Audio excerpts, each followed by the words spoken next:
Haleluya. Hari ini pengajaran Syaba di bulan Maret ya, tanggal 4 di US dan tanggal 5 di Indonesia ya, dan kita akan masuk di dalam topik yaitu mengenai lihat Yisrael, lihat Rapture, High Alert 2026 ya. Jadi kita tetap fokus kepada Rapture karena Rapture ada di depan kita supaya kita tidak miss, supaya kita tidak kehilangan kesempatan ini dan kita tetap berjaga-jaga sebagai mempelai Yeshua HaMasyiah. Kita akan masuk di dalam Rapture yang luar biasa atas anugerah daripada Bapak Yahweh ya. Nah, kita harus paham beberapa hal sebelum saya masuk di dalam pengajaran yang lebih dalam lagi, yaitu bahwa satuan pola waktu Bapak Yahweh itu angka Zayin atau huruf Zayin, angka 7 ya. Jadi ini adalah pattern, ini adalah pola yang Bapak Yahweh telah tetapkan, dan Bapak Yahweh tidak pernah keluar dari grand plan-nya dengan Israel. Ini harus sangat diperhatikan, jangan pernah lupa ya bahwa rencana Bapak Yahweh itu dengan menggunakan wadah, dengan menggunakan tempat atau wadah, yaitu Israel ya, Israel dan Israel. Nah, nanti kita akan belajar lebih dalam lagi hal-hal yang saudara bisa dapatkan di sini ya. Jadi perhatikan bahwa waktu Bapak Yahweh itu satuannya bukan 6 atau 8 atau 12, tidak, tetapi 7, Zayin ya, 7. Selalu polanya 7 hari Sabat. Hari ini adalah Sabat, adalah hari yang ke-7, Shemitah tahun yang ke-7, 7.000 tahun, kemudian 7 hari raya ya. Jadi polanya itu selalu berhubungan dengan angka 7 untuk waktu. Nah, kemudian untuk memahami topik ini, tidak lain kita harus kembali kepada akar Ibrani. Ya, di luar akar Ibrani berarti melarat, saudara ya. Jadi di luar akar Ibrani itu sedikit sekali yang bisa didapatkan, ya, limited. Sangat sedikit dan terbatas. Karena itu saya pergunakan kata miskin dan melarat. Nah, sekarang tinggal pilihan saudara. Saudara mau kaya akan pengertian firman atau cuman pas-pasan bahkan sedikit ya. Dan secara jasmani saja kita mau supaya hidup kita juga tidak mau seperti yang di luar Ibrani itu, yang melarat dan miskin itu ya. Jadi kita harus ngambil putusan di sini. Apakah kita mau ikut pola Ibrani atau tetap mengikuti pola di luar Ibrani ya. Kemudian saya akan masuk, saudara harus tahu bahwa perjanjian Elohim Bapak Yahweh ya dengan Israel itu kekal, saudara ya. Jadi perjanjiannya itu kekal, namanya kekal, itu akan selama-lamanya dan tidak pernah dibatalkan ya. Kita akan lihat hal itu. Bisa minta tolong untuk Henok Rudi untuk membaca ayat yang ada di screen di depan, silahkan.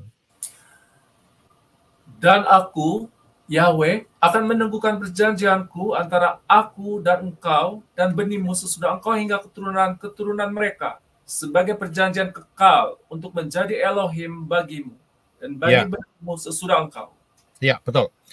Terima kasih. Jadi perjanjian antara Yahweh yang dibuat Bapak Yahweh sendiri ya, perjanjian itu hurufnya Taf ya, huruf yang terakhir Taf. Itu perjanjiannya antara dua pihak ya, karena itu Taf di dalam pola Ibrani, dalam huruf Ibrani itu bukan gematria ya, maksud saya piktografinya itu ada dua ranting yang bersilang ya. Itulah kekayaan daripada pola Ibrani, dan dikatakan di sini bahwa perjanjiannya itu kekal ya. Dan Bapa Yahweh meneguhkan perjanjiannya. Jadi perjanjian Bapa Yahweh itu kekal, dimulai dengan Abraham. Ya, dimulai dengan Abraham. Kenapa? Karena Abraham sudah sangat dekat dengan penggenapan yang Bapak Yahweh rencanakan. Ya, Bapak Yahweh juga mengadakan perjanjian dengan Noah, ya, dengan Henok, ya, dan karena jarak mereka masih jauh, maka Bapak Yahweh menunggu sampai Abraham muncul di permukaan bumi dan dia meneguhkan perjanjiannya. Nah, perjanjian daripada Abraham ini tidak hanya untuk Abraham ternyata, ya. Apa yang dilakukan Bapak Yahweh juga kepada keturunan Abraham.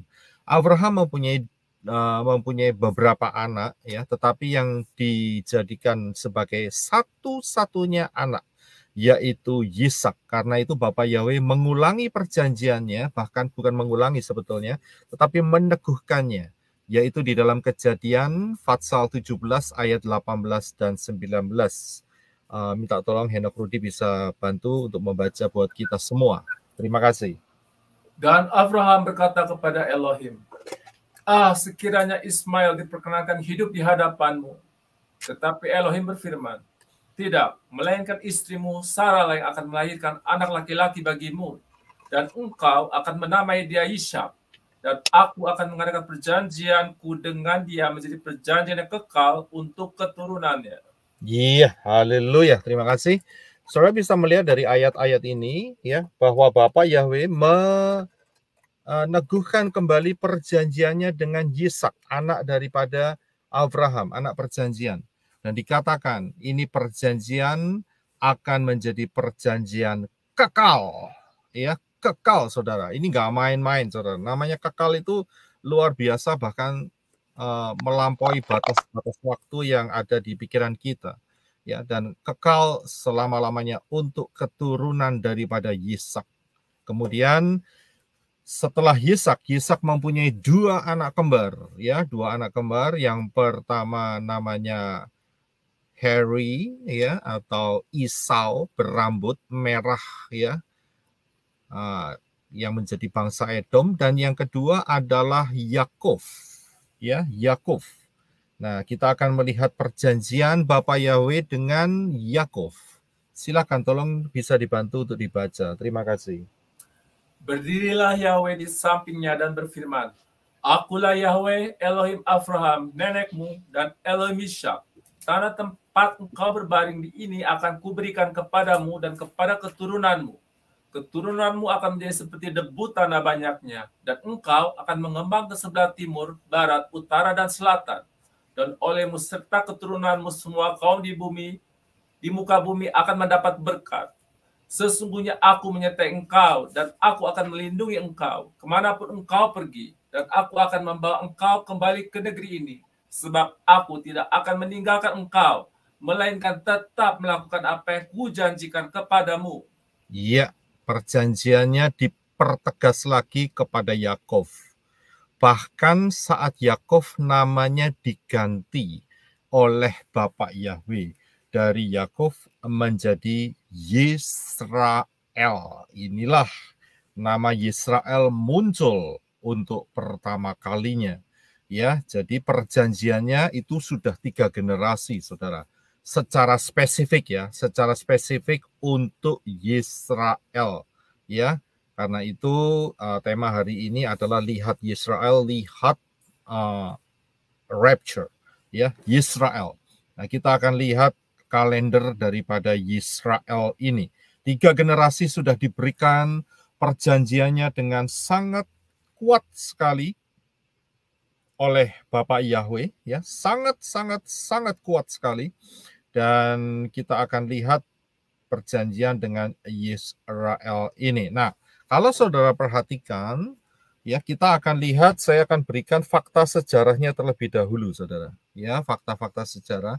Dan kalau kita lihat, kalau saudara melihat Yisrael, itu tidak lepas dengan yang namanya Yerusalem. Ya, jadi nggak bisa dilepas. Ya, mungkin setelah kematian Yeshua HaMasyiah dan setelah tahun 70 Masehi, setelah Jenderal Titus menghancurkan Israel saat itu untuk sementara waktu yang kira-kira sampai tahun 1948 memang tidak bisa dikatakan Israel sama dengan Yerusalem. Akan tetapi hari-hari ini kita melihat bagaimana kuatnya Israel dan Yerusalem. Dan sudah kembali. Dulu saat saya masih kecil, ibu kotanya adalah Tel Aviv. Tetapi ya dalam kurun waktu yang sudah tidak lama ini dipindahkan ke Yerusalem. Dan ini merupakan fakta yang ada di tengah-tengah kita. Kita berbicara soal Israel, maka kita juga sama dengan berbicara tentang Yerusalem. Dan kalau kita berbicara tentang Yerusalem, maka akan tidak lepas dari yang namanya Bait Suci. Ya, jadi ini nggak bisa dilepas. Tapi di tengah-tengah kita masih belum ada. Saya berkata tidak ada, tetapi masih belum ada. Karena progresnya itu sudah sangat cepat sekali, ya. Persiapan-persiapannya juga sudah rampung. Tinggal satu langkah lagi, yaitu pembangunan Bait Suci ini yang telah dirobohkan oleh Jenderal Titus saat tahun 70 Masehi. Jadi kalau kita melihat Israel, itu kita melihat Yerusalem dan kita melihat Bait Suci menjadi satu kesatuan yang sangat luar biasa. Nah, kita akan mundur terlebih dahulu. Apa yang terjadi dengan Israel? Saya tidak akan memberikan secara detail, saudara harus belajar sendiri dari Tanakh, sejarah Israel, ya, dari mulainya Ruth, 1 Samuel, 2 Samuel, kemudian raja-raja, 1-2 raja-raja, kemudian Tawarikh dan selanjutnya, ya. Nah, nanti saudara akan bisa menemukan pola sejarahnya di sana. Tapi saya akan memberikan secara garis besar sehingga maksud daripada Bapak Yahweh untuk hidup kita hari ini boleh terlaksana, ya. Berita message daripada Bapak Yahweh boleh ada dalam hidup kita. Nah, kita lihat bahwa di dalam sejarah setelah Daud punya satu anak laki-laki, beberapa anak laki, dan salah satunya yang diangkat menjadi raja adalah Raja Salomo, ya. Dan di akhir kehidupan Raja Salomo, karena terlalu banyak istri, ya, maka hatinya dicondongkan untuk menyembah dewa-dewa asing daripada istri-istrinya. Dan ini merupakan kekejian yang luar biasa, ya, yang dilakukan Israel saat itu. Dan saat Salomo itu dia menguasai 12 suku bangsa daripada Israel, ya. Tetapi apa yang terjadi karena dosa Salomo ini, maka Bapak Yahweh menggunting Israel, ya. Jadi Israel digunting itu jadi 2, saudara, ya, digunting jadi 2. Dan kalau saudara lihat di dalam sejarahnya, 10 suku itu menjadi satu bagian tersendiri yang dinamakan Kerajaan Israel, dan ibu kotanya adalah Samaria, ya. Jadi saudara harus paham.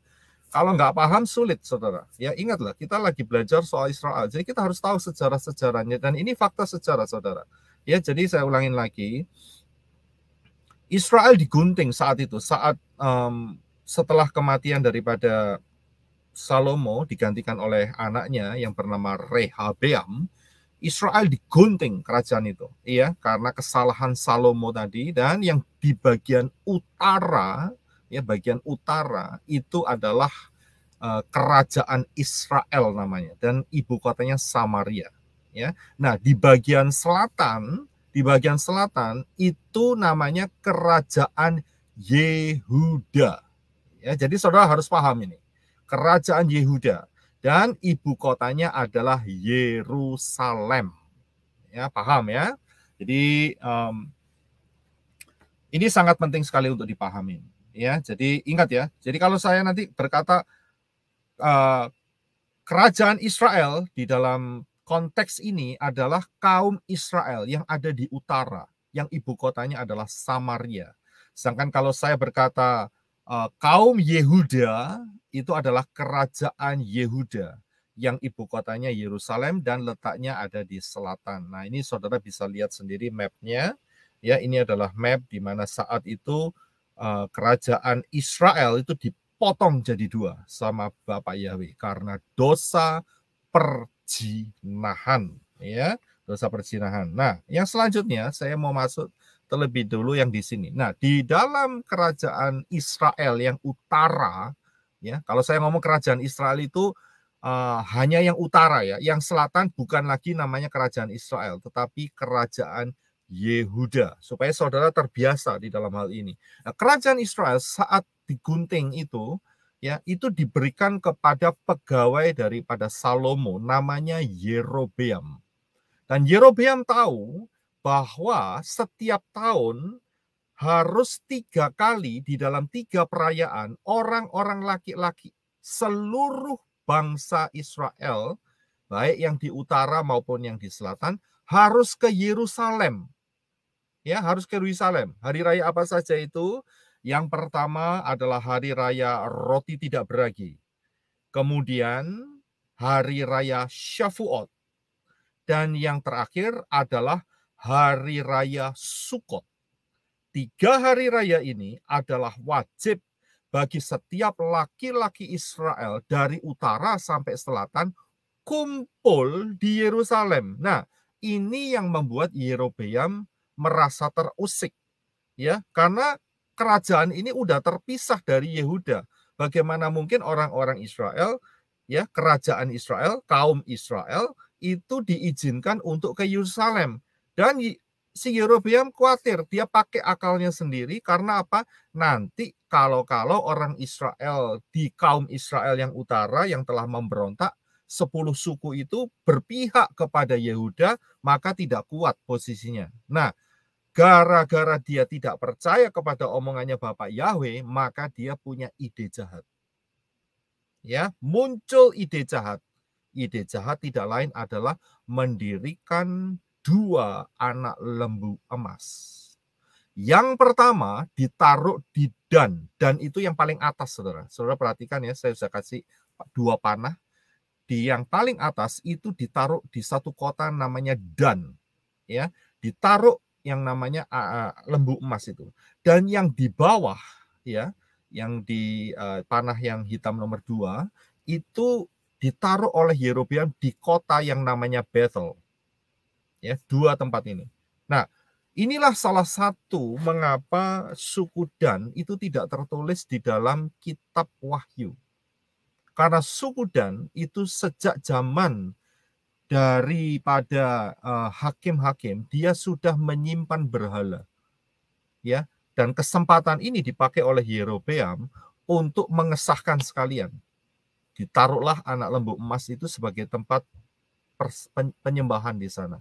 Dan kalau saudara lihat di dalam 12 suku bangsa Israel yang ada di dalam Wahyu pasal yang ke-7, tidak ada suku Dan. Suku Dan hilang. Ya. Jadi sejarah daripada suku Dan yang melekat dengan agama hybrid, yaitu agama yang Torah dan penyembahan berhala itu sudah disatukan sejak zaman hakim-hakim. Ya, oke, kita kembali. Nah, saya ingin keluar sedikit aja ya, sedikit, yaitu mengenai anak lembu emas ini. Yaitu di dalam 1 Raja-Raja 12 ayat 33. Minta tolong untuk Henok bisa membaca buat kita. Terima kasih. Ia, yaitu Yerobeam, naik tangga mesbah yang dibuatnya di Betel itu pada hari yang ke-15 dalam bulan yang ke-8, dalam bulan yang telah direncanakannya dalam hatinya sendiri. Ia menentukan suatu hari raya bagi orang Israel, dan ia naik tangga mesbah itu untuk membakar korban. Nah, kalau saudara cuma baca ayat ini begini saja, seperti yang saya tampilkan, kebanyakan saudara tidak mendapatkan maknanya. Oke, sebentar ya, saya skip sebentar. Saya akan matikan alarm saya ya, sebentar ya, sebentar.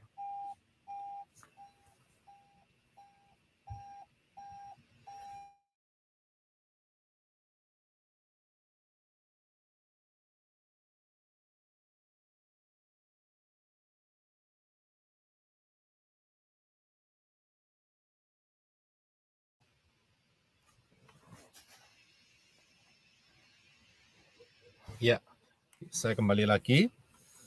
Ya, kalau saudara melihat ayat yang di depan saudara, kelihatannya tidak mengandung makna apa-apa. Tetapi saya akan coba bantu saudara untuk memecah ayat ini. Dalam arti begini, saya akan pisah-pisah organize sedikit supaya lebih kelihatan gitu maksud saya. Ya, kalau saudara lihat ini, ayat yang saya tampilkan sekarang, saudara akan melihat sebuah kode-kode tersembunyi.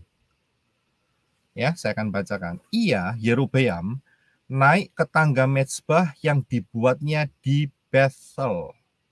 Bethel itu terdiri dari dua kata, Beth dan El, yang artinya adalah rumah Elohim, Bethel. Ya. Nah, kemudian dikatakan bahwa daripada itu pada hari yang ke-15, ya. Jadi dibuat pada hari yang ke-15. Nah, 15 itu adalah 10 dan 5, Yod dan He, ya, dan bisa dibaca Yah. Dan kemudian di dalam bulan yang ke-8, angka 8 adalah angka Chet, yang berarti salah satunya adalah perlindungan dan kehidupan kekal, ya. Kemudian dilanjutkan dalam bulan yang telah direncanakannya sendiri dalam hatinya sendiri. Dan ia menentukan satu hari raya bagi orang Israel. Dan ia naik tangga mezbah itu untuk membakar korban. Jadi Yerobeam itu membuat satu hari raya tandingan. Ya, tapi polanya itu mirip rohani banget begitu saudara. Tempatnya ada di Bethel, di rumah Elohim. Tanggalnya tanggal 15 supaya orang bisa ingat bahwa itu adalah Yah, ya, Yahweh, dan kemudian bulannya adalah bulan 8. Saudara bisa lihat dia pakai rancangan dari hatinya sendiri, tetapi sebetulnya ini adalah rancangan daripada Satan.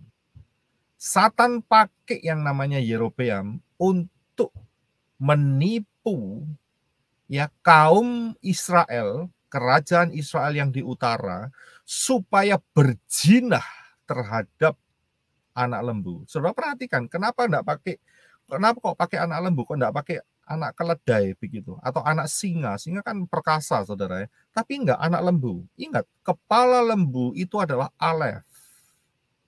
Ya, nah disinilah kita bisa melihat kekayaan kode-kode rahasia firman dengan pola Ibrani. Kalau dalam pola Yunani, oh ya sudah biasa aja, itu memang saat itu banyak lembunya jadi pakai lembu. Enggak juga.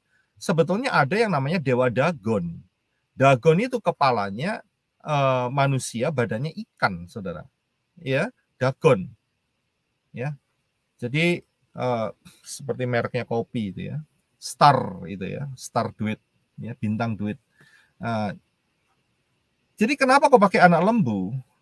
Karena mereka juga meniru Mesir. Saat di Mesir, mereka keluar Mesir, pernah satu kali mereka juga punya masalah saat Moshe menerima 10 loh hukum daripada pengajaran daripada Yahweh, mereka berdansa dengan binal, yaitu menyembah kepada anak lembu emas saat itu. Ya, jadi bukan satu kebetulan. Kalau kita lihat pola Ibrani, kita akan lihat sebuah kekayaan yang luar biasa. Ya, jadi paham ya. Jadi di sini Yerobeam membuat suatu ibadah tandingan, ibadah penyembahan terhadap roh-roh jahat, tetapi dengan menggunakan pola Ibrani, seolah-olah benar, tapi sebetulnya itu salah. Jadi kita harus hati-hati ya dengan pengajaran-pengajaran yang sekarang mengatakan nama juru selamat itu Yahshua.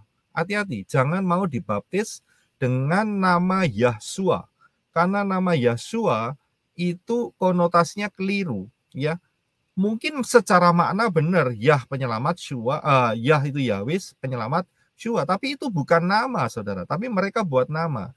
Namanya adalah Yahweh, Yeshua. Dan jangan saudara masuk ke dalam tempat yang berkata, oh nama pencipta langit dan bumi ini adalah Yehova. Salah. Yahweh. Ya, jadi jangan diganti-ganti. Hati-hati, kelihatannya hampir sama. Mereka juga Yehova itu dari Yod-He, Waw-He, tapi cara pembacaannya berbeda. Kemudian Yahshua itu mereka ambil dari Yah dan Shua. Padahal harusnya adalah Yeshua, itu yang benar. Ya, jadi hati-hati. Ini sudah di Bapak Yahweh memberikan sebuah pola yang kita harus berhati-hati dalam hal ini. Karena apa? Yerobeam itu orang Israel, saudara. Ya, Yerobeam, dan dia menguasai 10 daripada suku bangsa Israel. Sedangkan Yehuda hanya 2 suku, yaitu Yehuda dan Benyamin. Ya, jadi kita harus hati-hati, jangan ketipu. Kemudian banyak lagi sekarang, sudah boleh nama Yahweh, yang harus kita sebut adalah Hashem. Ya, silakan saja kalau kalian mau nyebut Hashem atau Adonai. Ya, tetapi di dalam firman jelas dikatakan permuliakanlah Yahweh. Ya, jadi kita tidak mengikuti pola orang berbicara, tetapi kita mau ikut kebenaran firman dengan fondasi yang benar. Ya, jadi saudara paham dalam hal ini. Ya, jadi hati-hati saudara. Kelihatannya rohani, sekarang itu banyak seperti itu. Dan inilah yang saya maksud dengan salah satu daripada makna ekor sinaga. Ya, ekor sinaga. Jadi kalau sinaga punya ekor, hati-hati ya, karena bisa menyesatkan ya, dan memang menyesatkan. Caranya begitu, kelihatannya dibuat seolah-olah rohani, tetapi ujung-ujungnya menuju maut. Ya, jangan masuk ke dalam daerah tersebut, karena ingat di dalam Wahyu 12 dikatakan bahwa sepertiga daripada anak-anak Elohim akan diruntuhkan, akan dijatuhkan. Ya, saudara dan saya sebagai orang-orang pilihan Bapak Yahweh harus hati-hati di dalam hal ini. Ya, saya akan lanjutkan. Nah, di dalam tahun-tahun berikut setelah kejatuhan Israel terhadap penyembahan anak lembu emas, ternyata Yehuda ya itu juga meniru, saudara, dengan cara menyembah yang namanya Baal. Baal itu juga kepalanya seperti Aleph, ya, dan serem sekali karena banyak bayi-bayi yang dikorbankan. Ya, jadi dua-duanya jatuh ke dalam penyembahan berhala. Yang pertama adalah anak lembu emas, dan yang kedua untuk Israel, kerajaan Yehuda, ya, kaum Yehuda jatuh kepada penyembahan dewa Baal. Nah, pertanyaannya adalah, apakah Yahweh membatalkan perjanjiannya kepada Israel karena Israel, ya, kaum Israel menyembah anak lembu emas dan kaum Yehuda menyembah Baal? Apakah Bapak Yahweh membatalkan perjanjiannya kepada semua, ya, suku bangsa Israel, 12 suku? Jawabannya adalah tidak, saudara. Ya, tidak. Bapak Yahweh tidak membatalkan sedikit pun perjanjian yang telah diikat oleh Abraham, Ishak, dan Yakov. Tidak dibatalkan. Nah, kita akan melihat ayatnya. Ayatnya ada di mana? Ayatnya ada di dalam Yeremia pasal yang ke-30, ayat yang ketiga. Coba minta bantuan Henok Rudi untuk membaca, silakan. Sebab sesungguhnya waktunya akan datang, demikianlah firman Yahweh, bahwa aku akan memulihkan keadaan umatku Israel dan Yehuda, firman Yahweh. Dan aku akan mengembalikan mereka ke negeri yang telah kuberikan kepada nenek moyang mereka, dan mereka akan memilikinya. Iya. Nah, konteks daripada ayat ini kalau kita lihat dari atas sampai bawah, diperluas ya, ayat-ayat sebelum dan sesudahnya, adalah konteks daripada kerajaan 1000 tahun. Berarti ya, Bapak Yahweh tidak pernah menghancurkan atau menggagalkan perjanjiannya yang diucapkan kepada Abraham, Ishak, dan Yakov untuk selama-lamanya. Hari ini kerajaan 1000 tahun masih belum, saudara, sebentar lagi. Tetapi ayat ini sudah mempunyai kekuatan. Bahkan ayat ini bisa dipakai sebagai ayat di mana Israel yang saudara lihat sekarang, yang ada di tanah Israel sekarang, Kanaan itu sudah kembali kepada bangsa Israel sendiri. Inilah salah satu nubuatannya itu. Ya, jadi saudara paham, perjanjian Bapak Yahweh kepada Israel kekal selama-lamanya. Ya. Nah, Jadi kapanpun tidak akan dibatalkan. Bahkan sampai saat Israel menolak Yeshua HaMasyiah. Siapakah Yeshua HaMasyiah? Adalah Bapak Yahweh sendiri di dalam rupa manusia. Perjanjiannya tidak dibatalkan. Ya, sebetulnya rahasianya di sini adalah kalau sampai perjanjian dibatalkan, kita sebagai orang goyim, wah, ya bisa nggak selamat, saudara. Ya, karena itu perjanjian Bapak Yahweh tidak pernah dibatalkan. Padahal saat di pengadilan dengan Pilatus, itu mukanya si orang-orang yang benci kepada Yeshua, itu serem sekali. Auranya aura kepingin membinasakan Yeshua. Mereka tidak tahu bahwa yang mereka hadapin saat itu adalah Yahweh di dalam rupa manusia. Itu pun Bapak Yahweh tidak membatalkan perjanjiannya. Kita akan lihat di ayatnya, yaitu di dalam Roma Fatsal yang ke-11 ayat 1, 25, 26 dan 27. Ya, kita harus kembali kepada ayat-ayat fondasi firman karena kita dalam penyelidikan terhadap firman. Silakan Henok Rudi. Maka aku bertanya, adakah Elohim mungkin telah menolak umatnya? Sekali-kali tidak. Karena aku sendiri pun orang Israel, dari keturunan Abraham, dari suku Benyamin. Sebab, saudara-saudara, supaya kamu jangan menganggap dirimu pandai, aku mau agar kamu mengetahui rahasia ini. Sebagian dari Israel telah menjadi tegar sampai jumlah yang penuh dari bangsa-bangsa lain telah masuk. Dengan jalan demikian, seluruh Israel akan diselamatkan, seperti ada tertulis, dari Sion akan datang penebus, ia akan menyingkirkan segala kefasikan daripada Yakub. Dan inilah perjanjianku dengan mereka, apabila aku menghapuskan dosa mereka. Ya, jelas sekali ayat ini. Ya, dikatakan oleh Rabi Saul yang berkata, adakah Elohim mungkin telah menolak umatnya? Ya, padahal itu saat pengadilan Yeshua mereka berteriak-teriak, biarlah darahnya tertanggung atas kami dan atas anak-anak kami. Tetapi Elohim tidak pernah menolak umatnya. Ya, sekali-kali tidak. Bahkan Rabi Saul dengan jelas, inilah kesempatan untuk orang goyim, saudara dan saya yang tidak punya pertalian darah dengan orang-orang Yahudi. Itu bisa diperhitungkan masuk di dalam keselamatan. Luar biasa. Inilah kesempatannya. Dan dikatakan, tunggu ya, kata Rabi Saul, ini menurut bahasa sehari-hari. Tunggu ya, sebagian dari Israel akan keras hati sampai jumlah orang-orang goyim diselamatkan. Barulah setelah itu bagian Israel akan berjalan kembali.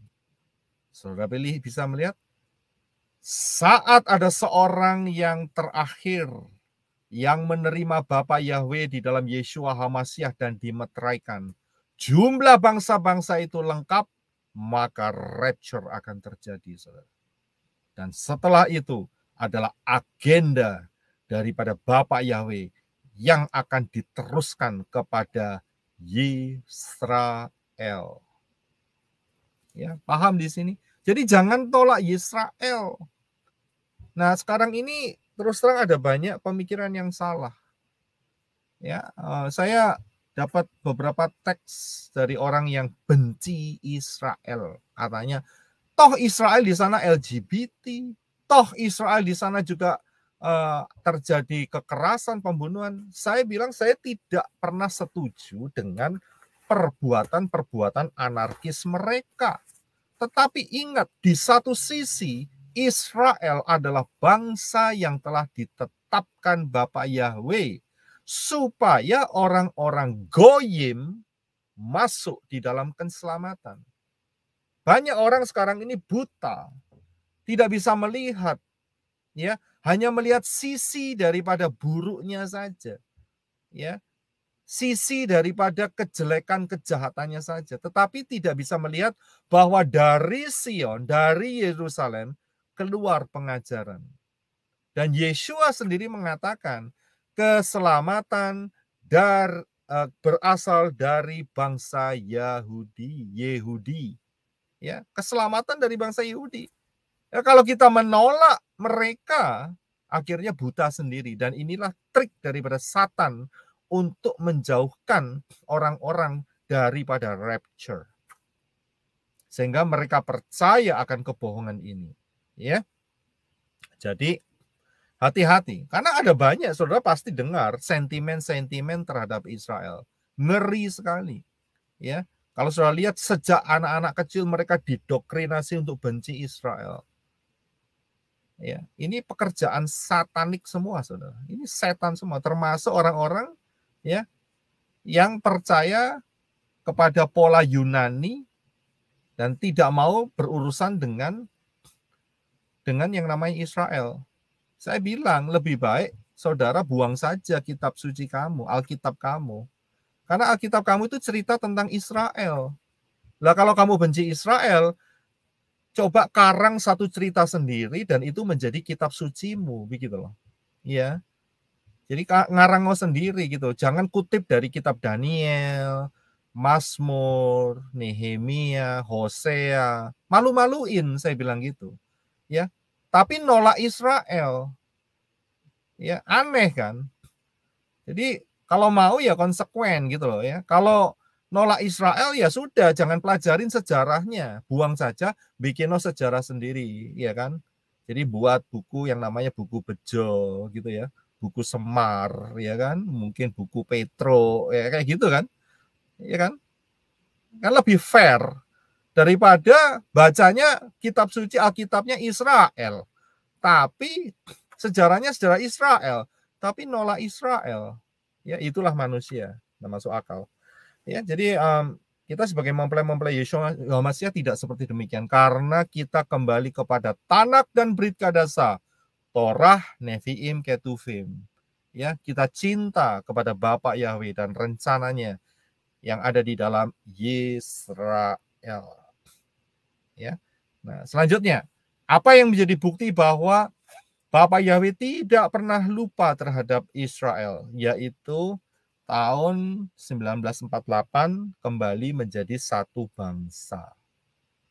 Ya, ini tidak pernah kita harus, ini tidak boleh kita lupakan. Kita harus ingat ini fakta di tengah-tengah kita. Ya, pohon ara itu adalah Israel. Kemerdekaan Israel adalah suatu tanda buat kita semua. Ada grup-grup yang berkata bahwa Israel yang sekarang ini tidak sama dengan Israel yang zamannya Yeshua, zamannya Moshe. Itu tipu daya Satan, ya, itu tipu daya Satan untuk menyesatkan supaya tidak melihat Israel sebagai pola daripada Bapa Yahweh. Ya, jadi itu kerugiannya. Ya, jadi ini adalah buktinya. Nah, saya berikan bagan di depan ini. Perhatikan, semuanya Israel, saudara. Sejak Abraham, Ishak dan Yakov itu Israel. Moshe, Israel. Daud, Israel. Raja-raja Israel. Nabi-nabi Israel. Yeshua pun Israel, saudara. Ya, bahkan tahun 1948 Israel kembali. Dan kemudian ingat, kerajaan damai 1000 tahun bukan kerajaan Goyim, bukan kerajaan Kristen, bukan kerajaannya lemah ikan atau kucing menjilat, bukan. Kerajaan damai 1000 tahun adalah kerajaan Yisrael. Selidiki di dalam kebenaran firman. Pelajari pengajaran ini supaya saudara tidak tersesat. Saya sudah berikan kerajaan damai 1000 tahun adalah kerajaan Yisrael. Yang belum dapat mampir ke pelayanan menorah, ya, saudara bisa dapatkan topik ini sehingga saudara bisa belajar. Ya, ingat, ya, Jadi kerajaan damai 1000 tahun bukan punyanya kucing menjilat, ya grup-grup itu, kemudian grupnya martabak, tidak. Kerajaan Israel, ini adalah kerajaan Israel yang dipulihkan. Ya, nah kita akan lihat membuka kunci yaitu lihat Israel dan lihat rapture. High Alert 2026. Ini yang saya ingin bagikan kepada saudara. 600 tahun sebelum kedatangan Yeshua, ada satu nabi namanya Yehezkiel. Dan Yehezkiel ini ikut di dalam pembuangan ke Babel. Dan saat dia ada di Babel, dia mendapatkan banyak hal yang ajaib luar biasa. Ini adalah salah satu nabi besar ya. Nabi besar itu dalam arti tulisannya banyak. Nah, kalau Yehezkiel ada di Babel, di Yerusalem ada yang namanya Nabi Yeremia. Itu bersamaan, saudara. Ya, asal tahu saja saudara masalah ini. Tetapi saya fokuskan ke Yehezkiel, Nabi Yehezkiel yang ada di Babel saat itu, karena dia ikut dalam pembuangan. Dan saat di Babel ini, salah satunya Bapak Yahweh bicara dengan kuat kepada Yehezkiel mengenai penghukuman kaum Israel dan kaum Yehuda. Ingat ya, tadi kan kita sudah ngomong soal Israel yang digunting, ya kan? Nah, kalau kita lihat Israel, ingat bahwa kita tidak akan pernah lepas, ya, kembali lagi yang seperti di atas, yang namanya Yerusalem dan Bait Suci, itu nggak pernah lepas, saudara. Ya, itu sudah melekat begitu, ya, melekat sekali. Ya, jadi apa yang ditulis oleh Yehezkiel yang didapat dari Bapak Yahweh itu adalah penghukuman terhadap Israel dan Yehuda. Ya, tetapi ingat bahwa Israel dan Yehuda tadi sudah digunting. Nah, kita akan melihat ayatnya. Ya, ayatnya sedikit agak panjang, 7 ayat, yaitu di dalam Yehezkiel 4 ayat 1 sampai yang ke-7 atau ke-8, 7 kalau nggak salah. Ya, silakan minta tolong untuk Henok bisa membantu kita membacanya. Terima kasih. Engkau, anak manusia, ambillah sebuah batu bata, letakkan di hadapanmu dan ukirlah di atasnya sebuah kota, yaitu Yerusalem. Ukirlah kota itu dalam keadaan terkepung. Dirikan sebuah benteng pengepungan, timbun pula tanah menjadi tembok pengepungan. Tempatkan perkemahan tentara dan susun alat-alat pendobrak sekeliling kota itu. Lalu ambillah sebidang besi dan dirikanlah itu di antaramu dengan kota itu menjadi dinding besi. Kemudian tujukanlah wajahmu ke arah kota itu, sehingga kota itu dalam keadaan terkepung, dan engkaulah yang mengepung dia. Inilah menjadi lambang bagi kaum Israel. Berbaringlah engkau pada sisi kirimu, dan aku akan menangguhkan hukuman kaum Israel atasmu. Berapa hari engkau berbaring demikian, selama itulah engkau menanggung hukuman mereka. Ya, lanjutkan.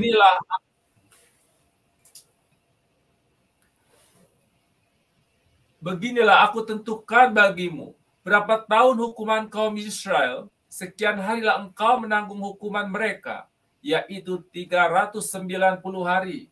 Kalau engkau sudah mengakhiri waktu ini, berbaringlah engkau untuk kedua kalinya, tetapi pada sisi kananmu, dan tanggunglah hukuman kaum Yehuda 40 hari lamanya. Aku menentukan bagimu 1 hari untuk 1 tahun. Tujukanlah wajahmu kepada pengepungan Yerusalem dan kepakanlah tinjumu kepadanya dan bernubuatlah melawan kota itu. Ya, itu yang saudara baca. Seringkali saya percaya pembacaan saudara nggak sampai di sini dan seringkali terlewatkan. Tetapi disinilah yang ingin saya tekankan, ada rahasia yang super dahsyat mengenai penghukuman terhadap kaum Israel dan kaum Yehuda. Sekali lagi saya harus ingatkan supaya saudara ingat. Kaum Israel itu sebelah utara, kaum Yehuda itu sebelah selatan. Ya, paham ya? Jadi paham baik-baik hal ini. Karena saya akan pakai 2 term ini. kaum Israel dan kaum Yehuda. Ya, ingat dalam hal ini. Nah, dikatakan bahwa Yehezkiel 4, engkau, hai anak manusia, ambillah sebuah batu bata, letakkan di hadapanmu dan ukirlah di atasnya sebuah kota, yaitu Yerusalem. Ukirlah kota itu dalam keadaan terkepung. Ya, jadi saat itu Bapak Yahweh menyuruh Yehezkiel menjadi sebuah tanda terhadap Yerusalem yang terkepung. Perhatikan kalimat yang saya ucapkan. Terhadap Yerusalem yang terkepung. Ya. Dan inilah yang harus dilakukan oleh Nabi Yehezkiel, yaitu dia suruh ngambil batu bata, ditumpuk dan dibuat seperti kota kecil begitu saudara, ya, miniatur kota, dan ditulis di situ Yerusalem, dan kemudian dikasih yang namanya mainan-mainan kecil sebagai pengepungan di situ, ya, supaya kelihatan kota itu terkepung. Nah, saat firman ini diturunkan, Yehezkiel 4 ini, ya, kalau kita mundur saat itu, kerajaan Israel itu sudah dihancurkan sama Asiria, ya, sudah, ya, oleh Sanherib, oleh Asiria. Sedangkan kerajaan Yehuda, kaum Yehuda saat itu sedang diruntuhkan oleh Raja Nebukadnezar. Itu sedang terjadi. Ya, perhatikan saat Yehezkiel 4 ini diturunkan, kerajaan Israel sudah diruntuhkan. Itu diruntuhkan sekitar 100 tahun sebelum, ya, sebelum firman itu ditulis, sekitar 100 tahun lebih. Ya, jadi sudah terjadi 100 tahun sebelumnya. Dan kemudian saat di mana Yehezkiel menulis Fatsal yang keempat ini, kerajaan Yehuda sedang diruntuhkan. Ya, beda ya. Nanti saudara akan lebih lihat secara jelas. Tapi dapat dulu ini terlebih dahulu. Ya, jangan dilupakan. Nah, sekali lagi saya akan kembali ke Yehezkiel 4. Jadi apa yang dikatakan di dalam Yehezkiel 4 ini adalah kalimat-kalimat nubuat. Yehezkiel 4 ayat 1 sampai 7 dan seterusnya itu adalah kalimat nubuat. Ingat ya, karena kalau saudara lihat yang sebelah kanan itu ada peta ibu kota Samaria, itu sudah dihancurkan oleh Asiria. Ya, 100 tahun sebelum firman ini turun, 100 tahun sebelum. Ya, dan sekarang saat Yehezkiel 4 ini ditulis, masih sedang terjadi yang namanya Babylonian, ya, di bawah Nebukadnezar menghancurkan Yerusalem. Ya, menghancurkan Yerusalem. Jadi kita harus paham dalam ini. Jadi ini adalah sebuah kalimat-kalimat nubuat, ya, yang merepresentasikan Israel secara utuh, yaitu kaum Israel dan kaum Yehuda. Ya, pahami. Kalau saya ngomong Israel secara utuh, itu berarti kaum Israel yang utara plus kaum Yehuda. Ya. Selanjutnya, saya berikan supaya saudara melihatnya lebih gampang dari apa yang telah dibaca oleh Henok tadi di atas, Henok Rudi. Itu gambarannya seperti ini. Yang pertama, Yehezkiel disuruh tidur dengan sisi sebelah kiri. Kemudian di situ ada batu batanya. Perhatikan gambar sebelah kiri dulu ya. Kemudian di situ diukir nama Yerusalem dan dibuat pengepungan. Kemudian ayat berikutnya dikatakan berbalik ke sebelah kanan. Ya. Jadi yang pertama kiri, yang kedua adalah kanan. Yang kiri adalah untuk kaum Israel. Yang kanan itu untuk kaum Yehuda. Paham ya sampai di sini ya? Paham ya? Kalau paham angkat tangan saja. Paham ya? Jadi yang dia tidur sebelah kiri itu untuk kaum Israel, sedangkan berbaring sisi kanan itu untuk kaum Yehuda. Ya kan tadi kan Yehuda sama Israel kan terpecah. Ya kan? Paham ya? Oke, saya lanjutkan. Nah, kita akan lihat yang di sebelah kiri terlebih dahulu. Yang di sebelah kiri ternyata ada perbedaan yang di sebelah kanan. Apa bedanya? Yaitu Yehezkiel 4 ayat yang ketiga. Coba minta tolong dibaca ayat satu ayat ini. Terima kasih. Lalu ambillah sebidang besi dan dirikanlah itu di antaramu dengan kota itu menjadi dinding besi. Kemudian tujukanlah wajahmu ke arah kota itu, sehingga kota itu dalam keadaan terkepung, dan engkaulah yang mengepung dia. Inilah menjadi lambang bagi kaum Israel. Ya, benar kan? Jadi dia disuruh tidur ke sisi kiri, dan ini merupakan lambang kaum Israel. Sudah benar ya? Dan ada yang disebutkan dalam ayat ini, Yehezkiel ngambil plat besi. Ya, dia ngambil ini, ambillah sebidang besi, dirikan itu di antara kota itu dengan kamu. Saudara lihat yang saya lingkari. Jadi dia ambil kayak plat seng atau besi begitu, dan dia taruh saat dia tidur itu di antaranya. Ya, paham ya? Itu menjadi dinding besi. Sedangkan untuk yang Yehuda, tolong dibaca Yehezkiel 4 ayat 7. Tujukanlah wajahmu kepada pengepungan Yerusalem, dan kepalkanlah tinjumu kepadanya, dan bernubuatlah melawan kota itu. Ya, tidak disebutkan adanya dinding besi. Paham ya dalam hal ini ya? Perbedaannya ya. Jadi kotanya sama, tapi saat menghadap kaum Israel sebelah kiri ada dinding besi, sedangkan saat menghadap ke kanan itu tidak ada dinding besinya.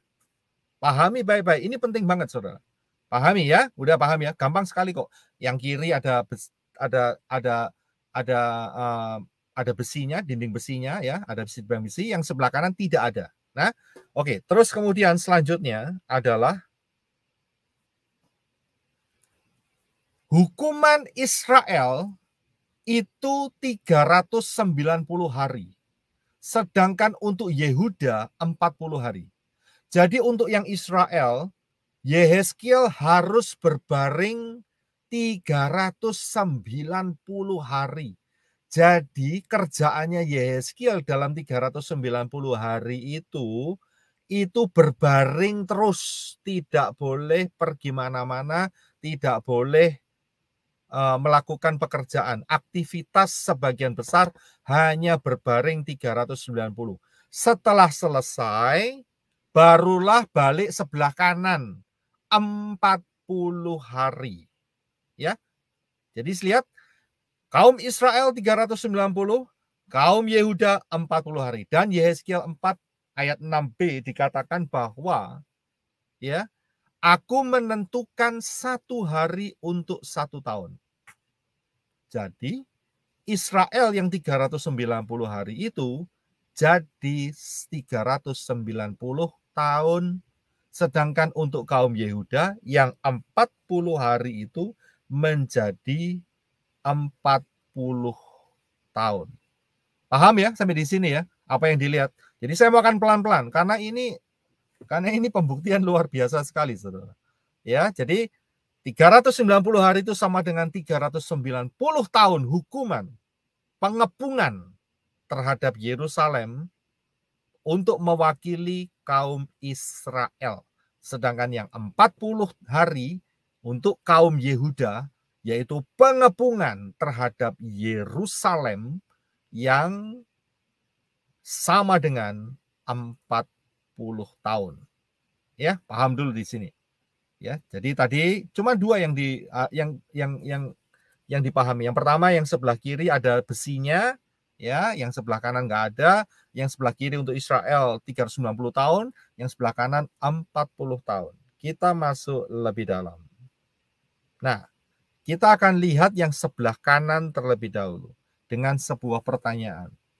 Kapankah Yerusalem diberi kesempatan 40 tahun? Ya, kapan? Jawabannya saudara harus kembali pada pengajaran yang telah saya berikan, yaitu Armageddon 2029 atau 2030, hukuman Israel berakhir. Yang belum mampir ke sini, tolong segera mampir untuk mendapatkan pengajarannya secara lengkap. Saya nggak akan ulangin lagi, ya. Pengajaran ini, saudara bisa mengulangin sendiri, belajar sendiri, minta pimpinan Ruah Yahweh Elohim, buka pengajaran ini. Pengajaran ini ada di channel saya, ya, dan juga ada di JNS. Ya, cari. Tapi saya akan berikan kunci-kuncinya hari ini. Tapi secara lengkap ada di sini pengajarannya, ya. Nah, kalau saudara lihat bahwa Yerusalem itu diberi kesempatan 40 tahun, ya, terkepung oleh satu bangsa yang namanya Romawi, ya. Tahun 70 Masehi itu adalah tahun final di mana Bait Suci dan Yerusalem ditunggang balikkan, dihancurkan. Mungkin saudara akan bertanya, kenapa bisa 40 tahun? Perhatikan apa yang saya berikan. Ingat, di dalam pengajaran mengenai yang saya ucapkan tadi tentang 2029-2030, saya mengajarkan huruf mem, angka 40. Saya yakin kalau saudara sudah bergabung, saudara pasti akan ingat. Yeshua memberi peringatan 40 tahun kepada Israel secara penyeluruhan saat itu, ya, dan berakhir di tahun 70 Masehi, di mana Bait Suci itu diratatanahkan dan sampai hari ini belum berdiri. Sampai hari ini belum berdiri. Ya, dikasih 40 tahun. Inilah yang dimaksud oleh Yehezkiel 4 itu. Dikasih waktu 40 tahun. Dan di dalam 40 tahun itu, apakah Israel bertobat? Jawabannya tidak. Israel tidak bertobat. Ya, karena tidak bertobat, maka hukumannya dikali 7. Ingat ya, di dalam Imamat 26:18 akan dilipat oleh Bapa Yahweh kalau tidak bertobat. 7 kali lipat. Dan dengan titik di mana telah dihancurkannya Bait Suci dan Yerusalem tahun 70 Masehi oleh Titus, Israel dikasih kesempatan dilipatkan 7 kali lipat, yaitu 40 kali 7. Perhitungannya ada di bawah, sehingga dikasih kesempatan 280 tahun lagi. Dan itu jatuh di tahun 350 Masehi. Pertanyaannya, antara tahun 70 Masehi sampai tahun 350, apakah Israel ada pertobatan? Ternyata tidak ada sejarahnya. Israel tidak bertobat. Kembali lagi, kalau Israel tidak bertobat, maka akan dilipat gandakan 7 kali lagi. Jadi 40 dikali 7 dikali 7 lagi. Dan itu akan menghasilkan satu angka, ya. Nanti akan saudara lihat. Tapi saya akan perhatikan di sini. Karena tidak ada dinding besinya, maka Israel dilipat gandakan hukumannya menjadi 7 kali. Sehingga kalau saudara lihat 40 dikali 7 dikali 7 dan dihitung dari keruntuhan Bait Suci dan Yerusalem, keluarlah satu angka yaitu 1960 tahun. Ya, sehingga tahun 70 Masehi ditambah total hukuman 1960 tahun, maka akan jatuh di 1 tahun, yaitu tahun 2029 atau 2030. Ya, saudara bisa lihat di yang sebelah kanan di atas, 2029-2030 kaum Yehuda bertobat. Ya, tahun itu, ini pengajaran saya sudah ajarkan. Tahun itu Israel secara keseluruhan bertobat. Ya, mereka bertobat. Nah, sekarang kita akan melihat dari ini, ingat ya, ini kaum Yehuda, ini sisi kanan. Bagaimana dengan sisi kiri? Kita akan lihat di sini. Bagaimana dengan kaum Israel sebelah sisi kiri? Ingat, kaum sisi kiri itu dikasih pagar besi. Ya, masih ingat ya, ada pagar besinya. Nah, perhitungannya adalah ya, karena ada dinding besinya yang dinubuatkan oleh Yehezkiel, Bapak Yahweh melalui Yehezkiel, maka ya, penghukuman Israel, kaum Israel yang adalah 390 tahun, karena 390 hari dan 1 hari sama dengan 1 tahun, ya, saudara sudah mendapatkan hal ini, ya. Maka timbullah satu pertanyaan, kapankah Yerusalem dikepung sebagai lambang kaum Israel? Tadi sudah ya, yang Yehuda sebelah kanan, sekarang kita fokus yang sebelah kiri. Kapan Yerusalem dikepung sebagai lambang kaum Israel? Ya, ingat ya, saat firman ini keluar, Israel, kaum Israel sudah terserak, dihabisin oleh Assyria. Tetapi lambangnya masih dipakai oleh Bapak Yahweh. Dan ini sebetulnya untuk berbicara buat mempelai-mempelai Yeshua HaMashiach. Untuk kita sekarang ini. Ya, kapan lambang ini, ya, Yerusalem dikepung sebagai lambang kaum Israel ini terjadi? Yaitu fakta sejarah telah membuktikan Yerusalem pernah dikepung oleh Assyria tahun 701 sebelum Masehi. Saat itu Yerusalem rajanya adalah Hizkia. Masih ingat? Kalau saudara buka, saat itu Assyria itu sudah menghabisi suku-suku 10 suku Israel. Dan kemudian mereka berusaha untuk mencoba untuk menghancurkan Yerusalem saat itu. Dan itu terjadi 701 tahun sebelum Masehi. Ya. Dan saat itu sedang Israel di bawah pemerintahan Hizkia saat itu. Ingat, pada saat itu terjadi ada mujizat yang sangat luar biasa yang Bapak Yahweh lakukan. Ya, tetapi ingat, setelah Hizkia, raja-rajanya jatuh kepada penyembahan berhala. Nah, ini yang kita akan lihat bagaimana Bapak Yahweh berbicara dalam hidup kita mengenai lambang Israel, kaum Israel yang dihubungkan dengan Yerusalem, yang saat itu dikepung tahun 701 sebelum Masehi. Perhitungannya adalah, ingat, Yerusalem dikepung saat itu 390 tahun penghukumannya, untuk menanggung hukumannya. 1 hari sama dengan 1 tahun. 390 hari sama dengan 390 tahun. Dan ingat bahwa Israel jatuh di dalam penyembahan berhala, Yehuda juga, karena itu ditetapkan hukuman yang berlaku, yaitu 7 kali lipat.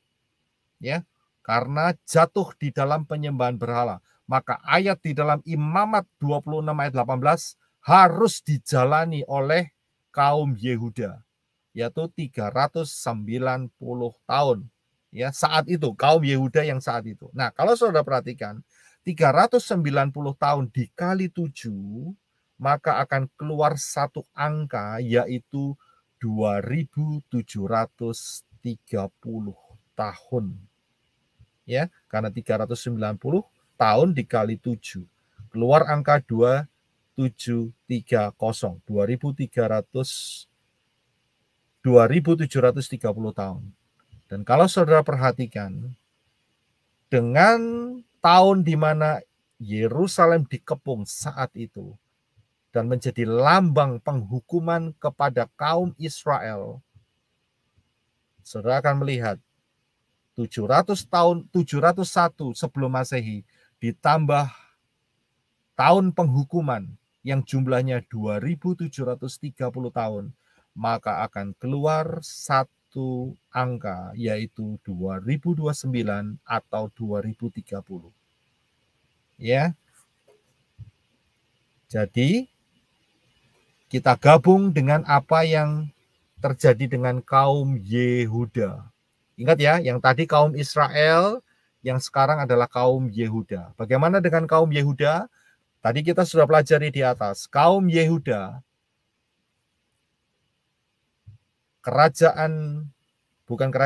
kota Yerusalem dan Bait Suci diruntuhkan Titus tahun 70 Masehi. Dan setelah itu tidak ada pertobatan sampai 1960 tahun kemudian. Dan jatuh di tanggal atau di bulan atau di tahun yang sama, yaitu tahun 2029, tahun 2030. Saudara bisa lihat, kaum Israel dan kaum Yehuda akan disatukan oleh Bapa Yahweh, ya, dengan mereka sama-sama bertobat tahun 2029 atau 2030. Ya, ini adalah perhitungannya. Persis apa yang dikatakan oleh Bapak Yahweh, bahwa Bapak Yahweh meneguhkan perjanjian antara Yahweh dan Israel. Itu adalah perjanjian yang kekal. Ya, jadi kaum Israel dan kaum Yehuda akan disatukan kembali. Ya. Tahun 2029, tahun 2030 itu adalah titik poin di mana mereka akan masuk di dalam kerajaan 1000 tahun. Perhatikan di sini, ya. Kita sudah di tahun 2023, sudah di akhir. Sejak tahun 6.000 tahun, maksud saya, kejatuhan Adam dan Hawa, ya, kita sudah ada jangka waktu. Itu yang saya mau katakan. Sejak kejatuhan Adam dan Hawa sampai hari ini, hampir 6.000 tahun. Dan ini merupakan fakta secara perhitungannya sudah pasti. Ya. Kita sudah hampir masuk di dalam tahun 6.000 tahun. Ya, tahun 6.000 tahun setelah kejatuhan daripada Adam dan Hawa. Dan saya akan sedikit lebih detail bahwa kita sudah masuk di dalam 3,5 cycle Shemitah yang pertama. Hari ini kita ada di Maret 4, 2023. Cycle pertama ini sudah kita masukin beberapa bulan yang lalu. Sejak tahun 2022 bulan September. Kita terus akan masuk dan ke depannya.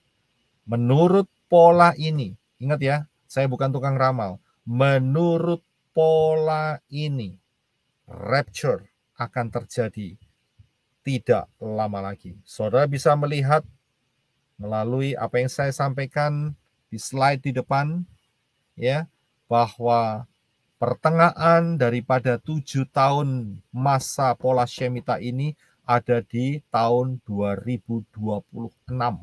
Nisan 5786. Dan disinilah rapture akan terjadi menurut pola yang telah ditetapkan Bapak Yahweh. Saudara bisa lihat, ini sangat luar biasa sekali. Jadi hari ini kita diperlengkapi dengan satu pola lagi. Minggu depan saya akan keluarkan semua pola secara cepat. Paling tidak saya sudah ada 10 pola yang mengarah kepada 2026 sebagai saat rapture. Berjaga-jagalah. Ya, ingat bahwa jalan keselamatan itu datang dari bangsa Yehudi. Jangan tolak Israel, jangan tolak kebenaran Bapak Yahweh yang menggunakan Israel sebagai wadahnya. Keselamatan dari bangsa Yehudi. Yoel 2:32, barang siapa berseru kepada nama Yahweh akan diselamatkan. Sebab di Gunung Zion dan di Yerusalem akan ada keselamatan. Setiap orang yang telah difirmankan Yahweh dan setiap orang yang dipanggil Yahweh akan termasuk orang-orang yang terlepas. Saudara mau terlepas dari dosa, kembalilah kepada pola yang telah Bapak Yahweh tetapkan, yaitu Yerusalem dan Sion. Percayalah kepada Bapak Yahweh di dalam Yeshua HaMasyiah,